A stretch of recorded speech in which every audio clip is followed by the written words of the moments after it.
Assalamualaikum warahmatullahi wabarakatuh. Nama saya Hikmah Khairunisa, kelas 2B PAI Fakultas Tarbiyah.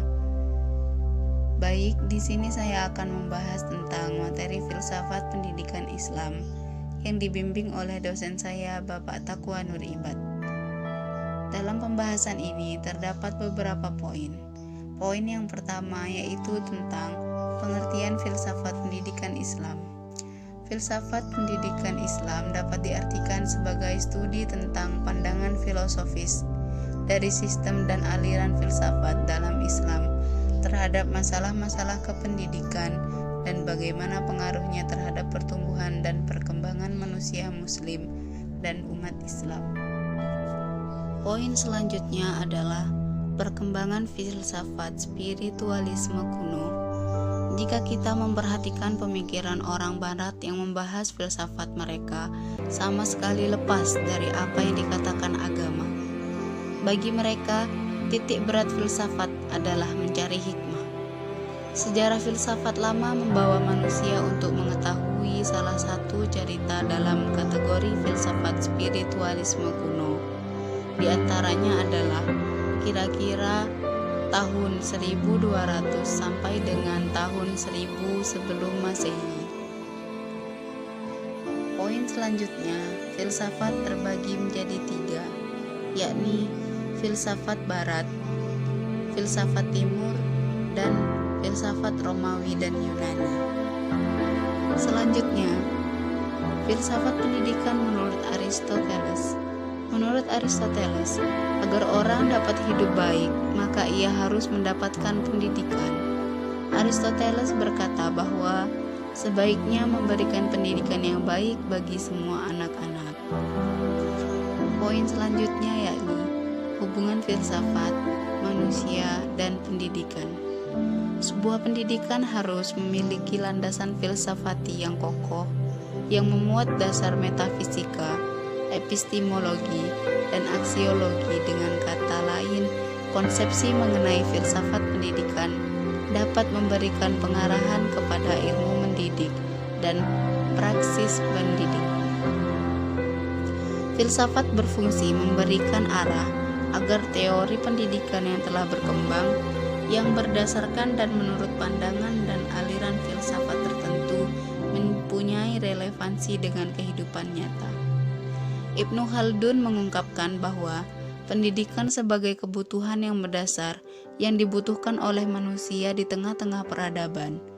Menurutnya, pendidikan bukan hanya merupakan proses belajar mengajar yang dibatasi dengan waktu, tetapi proses di mana manusia secara sadar menangkap, menyerap, dan menghayati peristiwa alam sepanjang zaman.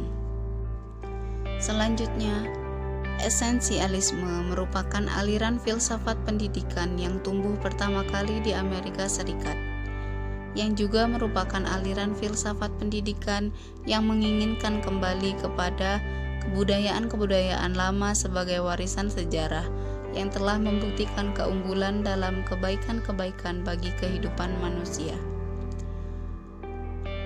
Landasan ontologis esensialisme. Kaum esensialis mengatakan bahwa dunia ini merupakan tatanan yang tiada celah. Demikian pula isinya.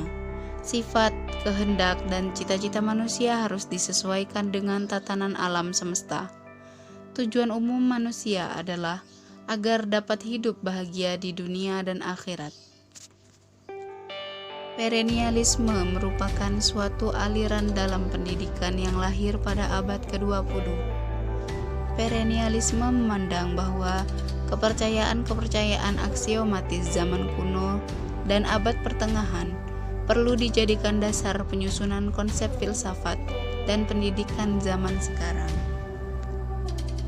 Rekonstruktivisme merupakan suatu aliran yang berusaha merombak tata susunan lama dengan membangun tata kebudayaan yang menjawab tantangan zaman modern. Tujuan pendidikan rekonstruksionisme adalah membangkitkan kesadaran para peserta didik tentang masalah sosial, ekonomi, dan politik yang dihadapi umat manusia dalam skala global. dan mengajarkan kepada mereka keterampilan-keterampilan yang diperlukan untuk mengatasi masalah tersebut. Selanjutnya, pemikiran pendidikan Islam Ibnu Khaldun dalam kitab Muqaddimah. Ibnu Khaldun lahir di Tunisia pada tahun 1332 Masehi dan meninggal di Mesir pada tahun 1406 Masehi, yang berasal dari keluarga keturunan Yaman yang hijrah ke Spanyol pada abad ke-8 Masehi. Ibnu Khaldun merumuskan tujuan pendidikan Islam pada 3 sudut pandang, yaitu dari segi struktur kepribadiannya, pendidikan Islam bertujuan untuk mengembangkan potensi jasmani dan rohani secara optimal sehingga eksistensi kemanusiaannya menjadi sempurna. Dari segi tabiatnya, sebagai makhluk sosial, pendidikan Islam bertujuan untuk mendidik manusia agar mampu hidup bermasyarakat dengan baik, sehingga dengan ilmu dan kemampuan yang dimilikinya, ia mampu membangun masyarakat yang berperadaban maju. Dari segi fungsi dan perannya sebagai hamba Allah dan khalifahnya di muka bumi, pendidikan Islam bertujuan untuk mendidik manusia agar mampu melakukan aktivitas yang bernilai ibadah, sekaligus mampu mengemban amanah sebagai khalifah fil ardi dalam memelihara jagat raya ini. Di dalam Muqaddimah, tidak dijumpai kesan sebagai seorang saintis konvensional yang memakai fakta-fakta empirik dan rasional yang kontradiktif dengan otoritas. Ilmu-ilmu nakliyah bersandar seluruhnya kepada otoritas syariat yang diberikan dan tidak ada tempat bagi akal atau rasio, kecuali apabila akal digunakan untuk menghubungkan persoalan detail dengan prinsip-prinsip dasar. Baik, mungkin hanya itu yang dapat saya sampaikan. Mohon maaf apabila ada kesalahan kata yang kurang berkenan. Kurang lebihnya, wassalamualaikum warahmatullahi wabarakatuh.